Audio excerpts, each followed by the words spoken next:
ભારતીય રેલવે મુસાફરોને અનેક પ્રકારની સુવિધાઓ પૂરી પાડી રહી છે, પરંતુ મુસાફરી દરમિયાન કેટલાક લોકો ધાબળો, બેડશીટ અને ઓશિકા ચોરી કરી લેતા હોય છે.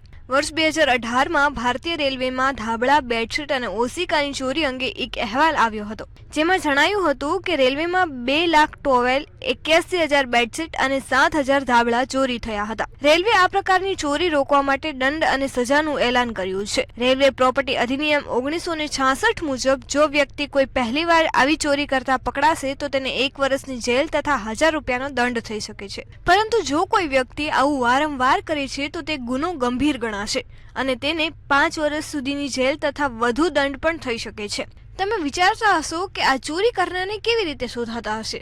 તો રેલવેના ટીટી, કોચ અટેન્ડર અને હાઉસકીપિંગ સ્ટાફ પાસે ચેકલિસ્ટ હોય છે. દરેક સ્ટેશન અથવા તો ટર્મિનલ પર ચાદરો અને ધાબળાની ગણતરી થાય છે. જો કોઈ વસ્તુ ઓછી પડે તો ત્યાં તપાસ થાય છે. સીસીટીવી ફૂટેજ પણ તપાસવામાં આવે છે.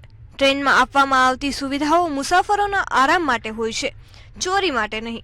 રેલવેની સંપત્તિ ચોરી કરવી એ કાયદેસરનો ગુનો ગણાય છે અને તેને ગંભીર દંડ પણ થઈ શકે છે.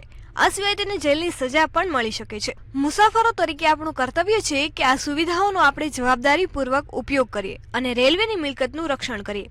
આવી જ માહિતી માટે જોતા રહો મંતવ્ય ન્યૂઝ.